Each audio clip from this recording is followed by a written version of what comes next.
Welcome to my series of basketball videos where I'll be comparing various NBA greats against each other. I'm doing this because I find that a lot of the basketball videos comparing players on YouTube are too focused on the big names and sometimes compare players from different positions. Lots of people compare Jordan to LeBron and Kobe to Duncan, for example, due to their similar levels of achievements, but since those players play different positions and have different styles of play, it's not an interesting comparison. In this series, I want to do comparisons between not just more well-known players, but players from days past, in the 1960s, 1970s, 1980s, and the ABA as well, that most modern fans probably do not have too much knowledge about. Also, as much as possible, I want to compare players that play similar positions and/or similar play styles. To me, that's a more interesting and fruitful comparison. I'll be using 8 different metrics to judge each player. Scoring. This category will be defined by each player's career points per game, peak points per game, both regular season and playoffs, and number of scoring titles. Rebounding.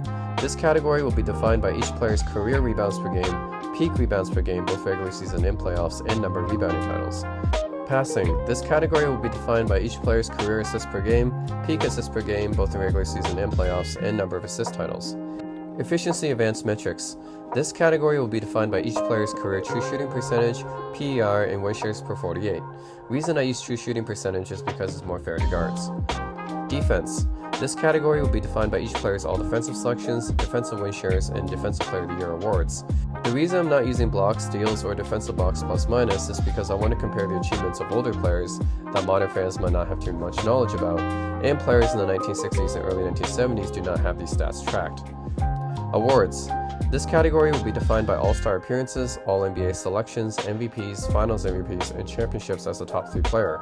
The reason I have to count championships as a top 3 player on the team is because otherwise you'll get into the situation where, for example, Robert Horry has 7 rings and Karl Malone has 0, and it's not representative of how much better a player is if you weren't a top 3 player on that team contributing to a championship.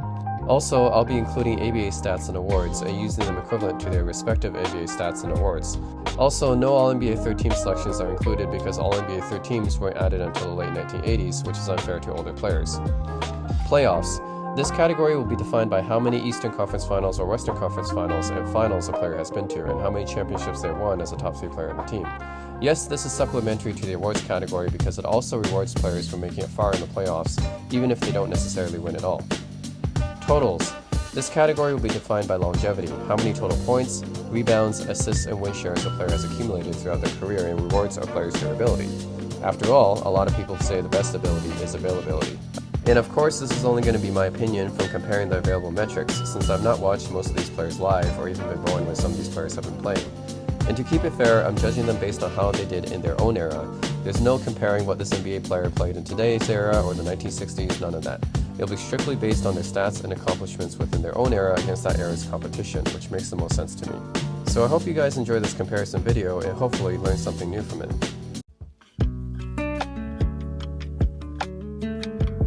In the 41st episode of the series, we take a look at 2 underrated power forwards who were instrumental to their team's success and who deserve more recognition today. Shawn Kemp is known as the Rain Man, a tough athletic specimen who is well known for putting nearly everybody in the league on a dunk poster, and alongside his Hall of Fame teammate Gary Payton, helped take the Seattle Supersonics to the finals in the mid-90s. Maurice is perhaps best known for his nickname, the Enforcer, a tough, scrappy player who helped bring the Portland Trail Blazers a championship alongside their main superstar, Bill Walton. So, who had the greater career? Let's find out. In the scoring category, both players were capable scorers, albeit not necessarily the primary scorers on their team. Kemp averaged 14.6 points per game for his career, peaking at 20.5 points per game in 1999, but raised it in the playoffs to 17.3 points per game, peaking at 26 points per game in 1998. Lucas also averaged 14.6 points per game for his career, peaking at a similar 20.4 points per game in 1979, and also 14.6 points per game in the playoffs as well, peaking at 21.2 points per game in 1977. Both of these players averaged the exact same points per game in the regular season, but Kemp consistently peaked higher in the playoffs. However, I feel that's simply because Kemp spent more of his prime in the playoffs than Mo Lucas did. Both players scored effectively in different ways. Lucas used his strength and positioning to back down defenders, while Kemp simply used his athleticism to dunk on everybody. Ultimately, I think that both players are good but not great scorers, and neither really has an advantage over the other here, so this one will be a tie. In the rebounding category, it's also fairly close. Kemp averaged 8.4 rebounds for his career, peaking at 11.4 rebounds per game in 1996, and raised it to 9.7 rebounds a game in the playoffs, peaking at 12.3 rebounds a game in 1997. Lucas averaged 9.1 rebounds a game for his career, also peaking at 11.4 rebounds a game in 1977, and 9.3 rebounds a game in the playoffs, peaking at a stellar 14.7 rebounds per game in 1975. Again, I feel that this category is too close to call, as both players are very solid rebounders, Lucas using his strength and positioning, and Kemp using his athleticism, and both averaged over 10 rebounds a game 6 times in their career. Thus, this is another category I'll have to call a tie. In the passing category, this one's all a bit more clear-cut. Kemp averaged only 1.6 assists per game for his career, peaking at 2.6 a game in 1994, and 1.8 assists per game in the playoffs, peaking at 3.4 a game in 1994. Lucas averaged 2.4 assists per game for his career, peaking at 3.6 assists per game in 1975, and 2.9 assists per game in the playoffs, peaking at a stellar 6 assists per game in 1979. Kemp was more of a black hole around the basket, whereas Lucas was more of a willing passer out of the post, so this one will easily go to Mo Lucas. In the efficiency and advanced metrics category, although both players are relatively efficient shot makers, Kemp definitely has a slight edge here, especially due to the fact that a lot of his points came from high percentage dunks. In addition, both players are relatively decent at making free throws as well, but Kemp does have the edge here in all categories, so this one will go to him.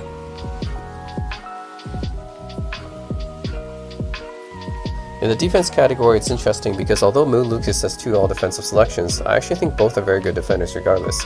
Kemp, if anything, was a superior rim protector compared to Lucas and had the agility and speed for it.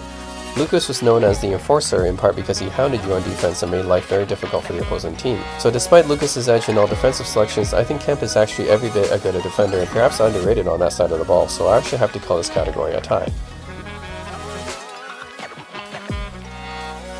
In the awards category, both have a number of All-Star selections, but Kemp has 2 more All-NBA selections and 1 more All-Star selection, and Mo Lucas has a championship as the second best player on that 1977 Blazers team.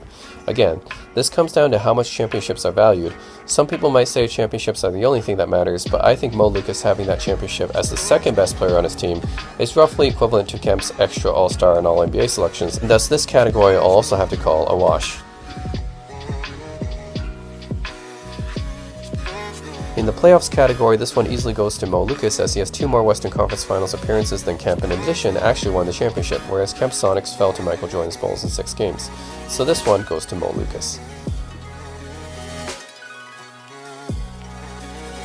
In the longevity category, this one is as close as you can get. They both have the exact same amount of points, rebounds, and assists, approximately.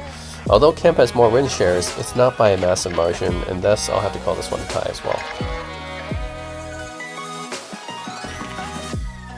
So when all the categories are summed up, Shawn Kemp takes the efficiency category while Maurice Lucas takes the playoffs and passing categories, with the rest being a tie, giving Mo Lucas a slight edge in the win. This is one of the closest comparison videos I've done, as all but 3 categories ended up in a tie. Shawn Kemp is perhaps best known as the second best player on those 1990s Supersonics teams alongside Gary Payton, and as one of the best in-game dunkers of his era. What people may not know is that Kemp is one of the only players to outscore Michael Jordan in the finals game, and he did it twice. Maurice Lucas is even more forgotten today by modern fans, but he deserves credit for being the tough defensive stopper of those late 1970s Trailblazers teams, helping take them to the promised land alongside his friend and Hall of Famer Bill Walton. I hope you guys enjoyed this comparison. Thanks for watching. Be sure to like and subscribe and stay tuned for the next comparison video.